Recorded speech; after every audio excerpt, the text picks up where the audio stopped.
All these guys, man, they are poaching my shit. I swear to God. They just poach my channel. They pick the info they want, or the sentiment they're trying to relay, because somehow, by the grace of God, my subs are growing. I don't fucking know how. I don't know how people are finding me and shit. A lot of these other guys are like losing views and viewers and all that bullshit. Now they're starting to care about the poor folk. I'm gonna tell you right now, the dudes that watch shit like EFTR and all those other fucking short squeezes that don't have an options chain, those are rich peoples. Those are guys that aren't barred with day trading restrictions. I promise you that. Because this is a complete waste of time. If you are indigent and trading with a very small portfolio, people started really talking about this morning, and when it hit $20, and everyone's, oh yeah, this might be a good play. I mean, what are you going to do as a day trader with a small portfolio that can only have 3 day trades in a 5-day period? You're going to put $100 in here, $20 just to make $100 and waste a day trade, and no one could have called this, no one could have seen this coming. Nobody. It had a big ass move, 10 days ago or so, but all in the after hours. All of it. Up to 70 in the after hours and back down to 20 before the bell, before anyone could take advantage of it. And the next day, same thing. And then all back down here before anyone gets to take advantage of it. This is just not a good play for, retail in general. Like I said, unless you have tens of thousands or hundreds of thousands of dollars where you could just like throw 2, 3, 4, 5 grand in this and let it sit, barely making and barely losing anything, and then hope that one day you hit, you double your money. Yay, cool. But there's no options chain, so you ain't gonna find me there, and you're probably not gonna find very many indigent traders there either. Need them beefy options, man. That's how you can track when movements are going to be made, and you can see targets that market makers, shorts, all of them have. And it gives you a better idea of when you should probably get out when it gets close to a certain point or whatever. You don't have none of that in this shit. This is just rich people that throw money into this and hope it hits. Like I said, you cannot make money unless you're rich off of like just buying stock. You just can't. It's not built that way. It's not really built for poor people to be able to make money in any fashion. Honestly, it's really not. But let's see what old Kplt does this week. Like I said, I highly anticipate like 550, 650 being this new narrow target that they're going to try to keep it between. I do think that it may try to have a little 750 run again sometime soon. Maybe before the week's out. Maybe. I can't say that for certain. But I think it may try to swoop around here and make another run up. The MACD suggests it's about to do that, but doesn't mean that it is. It may be heading for one of these another little flat lines for the rest of the week, and then hopefully next week props itself up and goes. I know next week's going to be tougher. They definitely don't want this thing even sniffing around 750 next week. Definitely not around Friday, I know that. And again, there needs to be a lot more retail focused on this. Like, this is silly to me. This thing is screaming for attention, screaming for retail to look at it and come into this thing. And they are intentionally trying to keep it off the radar. But man, like seriously, this thing wants attention. And none of these fucking idiots are looking. Like, it's stupid. It's the dumbest shit I've seen in my life. It is. It's absolutely stupid. How are you not paying attention to this as a finance YouTuber who looks for short squeezes and shit like that. And the only time you talk about this is if it pops up on a daily mover chart, and you're like, oh yeah, I see that. None of these guys are finance professionals, man. They're full of shit. All of them. Every single one of them is full of shit. They got no substance to any of their information, really. They're like, yeah, this one's shorted. You can Google that. That's it. And yeah, and then if we get retail in, then we got a feisty one on our hands, and it's one that like doesn't have an options chain or anything. And I was like, oh yeah, okay, all right, but yeah, we'll see what Catapult does. But I do think I think it's probably going to make another run into the sevens before the week's out. Try to make another run. Who knows? Eric, my man, I hope that you played in on this still. I don't know what your positions look like, but man, I wanted to get in here, but I knew BBIG wasn't going to do it today. I knew when it hit that 12 that I was out. I wasn't getting anywhere near it today. That was just unlucky number for me and BBIG, and then it even tried to go back up again, and they said no, and I just that thing's allowed to kick it between $7 and $8, and then, well, 7 to 9, typically in the 7s or in the 8s, and then it's allowed to make a little run towards 12, and then they smack it in the fucking face, and they say, no, get away, get back, get down. I wanted to get in here so bad, but I was so afraid I was going to have to waste my last day trade. This is why I need to refresh, because it fucks with me when I keep on recycling my trades, and then I leave like one open. I have one that I can make for the whole week, just one that I can make. I'd like to be able, if I had two, fucked me yesterday, Robinhood, you sons of bitches. I would have got into this and held it, seen what it did. And if it started making a break, then I'd get out and take my loss. But just so risky. I don't want to waste a day trade on a loss. I don't. Out of the 3 I have, I only commit 1 to a loss.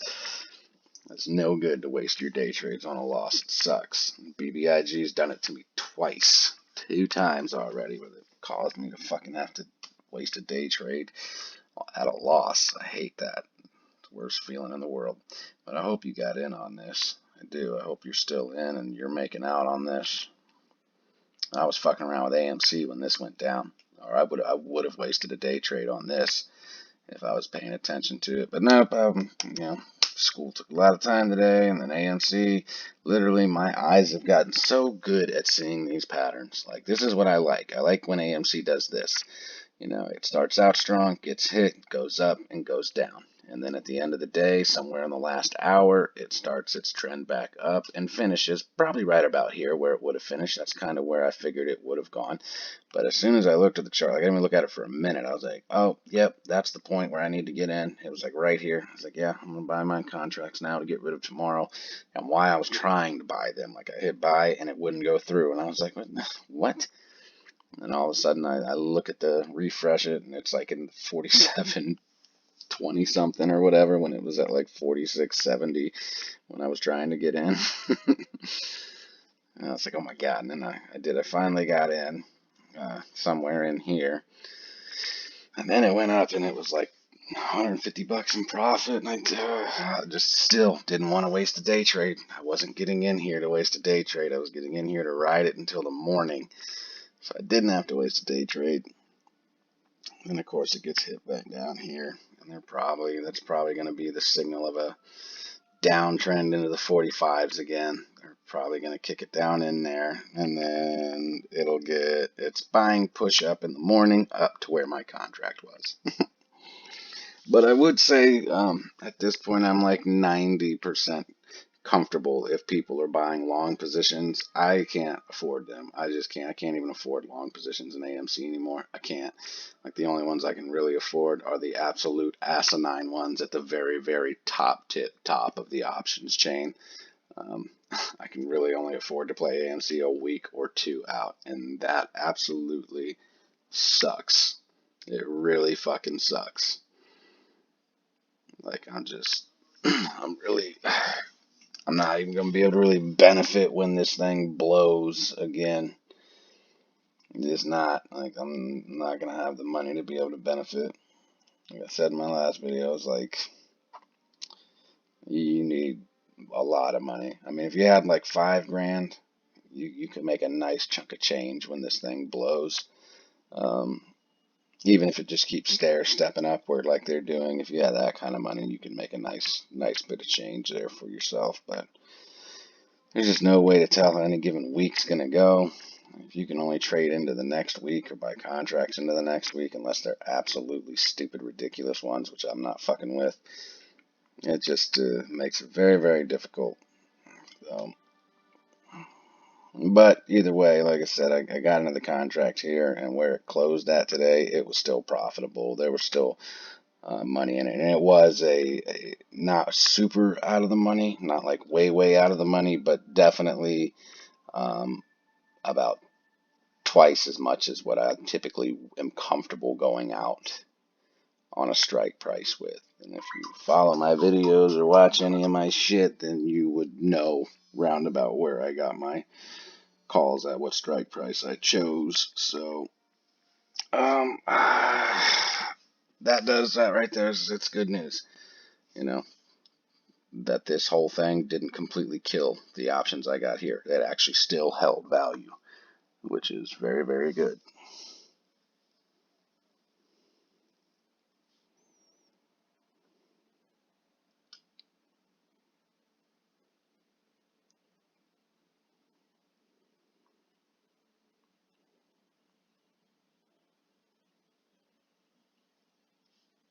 I don't know what the fuck this shit is. Somebody called me and my screener said their name is Verla Cagley. I don't know who the hell that is. Verla Cagley. Whatever. Anyway, yeah, so I think that I would be 90% comfortable saying you are probably safe to buy long calls on AMC at this point. Um, a month or two or even longer out, and they're going to hold their value like they should. So, yay, there's that. That does not help me any at all. Fucking hate AMC at this point. I do. It's uh, such a pain in the ass. Wish they'd just let it rip. I'm expecting AMD to have a nice move next week. It'd be cool if it happens by Friday, but it'll probably be next week. As I picked up some short calls for this that expire next week. This thing has a pattern too. Like BBIG has its pattern, this thing has a pattern too. Gets knocked down to like between 102 and 105 like during the week and ends shitty, and then the next week, it makes its run back up to like 110, 112 or something. That's what it's been doing. So I'm banking and hoping on the fact that it's been doing that, and hopefully that's what it does next week. Hopefully it fucking just breaks bad and goes to 130. That'd be awesome. That'd be super cool. And old Bbig. Yeah, I just can't fuck with it, man. This thing burns me every time. Every damn time. That's where it killed me the other day. That one day I fucking wasted the day trade on it. It just burned the shit out of me. They would not let that bitch go over $12. Fuckers. So we had that run, and then it was 2 days of getting the shit kicked out of it. Had that nice little bump up, but yeah, that's usually about like $7 to $9 is where they kind of keep this thing floating and then let it run up to about 12 and then kick it down. But I mean, overall, it does look like it's starting to trend upward, like a continual trend upward. So it may end up breaking through, the 12-ish mark. I typically I call it 12. And I'm not going to call it 12.50. I'm going to say it's 12 because usually when there's a resistance point that it hits, it can go up about 50 cents or go down about 50 cents and come back up and try to check it out again, see if it's going to break through. So I really think 12 is the number, and this would technically be the third time. But, Trey's old fourth test trend is not ever right anymore. not an AMC at least, because he said 48.50 is the resistance point, which is here, 1, 2, 3, and he didn't count this one. It wasn't close enough, but today that would have been the fourth time trying to break through 48.50, and it went up to 49.40 and got kicked down, and then tried it again. That would have been the fifth time it tried to break 48.50. So that's a 5-time on his 4-time trend thing. Like I said, this thing's fucking controlled now. This is not the same scenario it was before June. It's just not. They control this shit, man.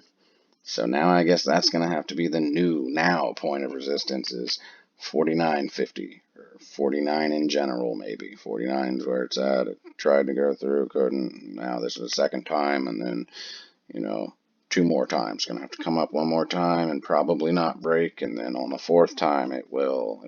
Waiting to see if that's the video that comes out. 48.50 really wasn't the point of resistance. Turns out it was actually 49, so now we have to start over. Who knows? These fuckers, man. Damn it, dude. That's... Yeah. Oh, God, dude. If I could fucking day trade as much as I wanted, I'd be so rich. This system is so easy to gauge. It's so easy to make money in this if you could just day trade as much as you wanted to. So fucking easy in these short squeeze stocks. Like, so easy. I hope retail keeps this thing alive. I hope this is a legitimate thing forever. I do, because that's going to suck at the turn of the new year if they really crack down on how shorting takes place and you don't see any of these anymore. There's no potentials for any sort of short squeezes anymore, even if it's like a $20 short squeeze because of the regulations and shit. I doubt it. Like I said, I really don't think anything like that's going to happen until retail has an official legal voice. They're going to keep doing what they do, however they want to do it. Yeah, I guess we'll see what tomorrow brings. I might have to get up at 4 just to see what's going on in the after hour or the pre-market, early morning hours. So I'll check back in with you guys tomorrow. I'm out.